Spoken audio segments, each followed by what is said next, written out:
Карлыгачым дип дәшүчеләр булыр микән? Альберт Хәсәнов хикәясе.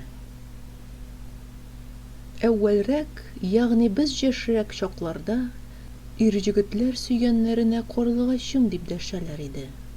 Чөнки карлыгач җәннәт кошыдай бик гүзәл кош.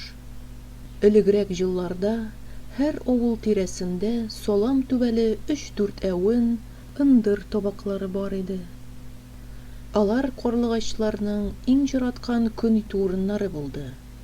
Чөнки карлыгачлар салам түбә астына архитекторларча осталык белән, балчыгын томшыклары белән ташып, бер бөртеген икенчесенә сылап, тырыша-тырыша оя коралар.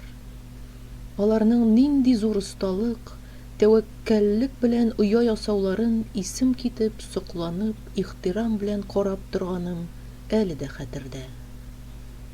Без, малайлар, карлыгачларның кем түбәсе астында күбрәк оя ясаулары белән горурлана, мактаныша идек.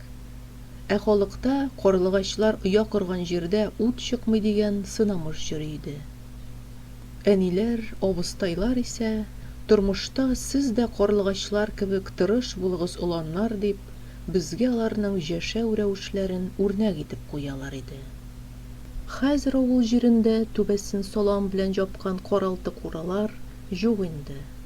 Һәр кайда шифер, калай түбә. Карлыгачларны да күрмәссең. Ә бит бик кирәкле асыл кошлар алар. Кырларыбыз, басуларыбызны күпме зарарлы бөҗәкләрдән, кортлардан арындыралар алар. Авылларыбызның тәмле телле ир-җегетләре дә кара кашлы, нечкә билле җан сөйгәннәренә өздереп карлыгачым дип көннән-көн сирәгрәк дәшәләр.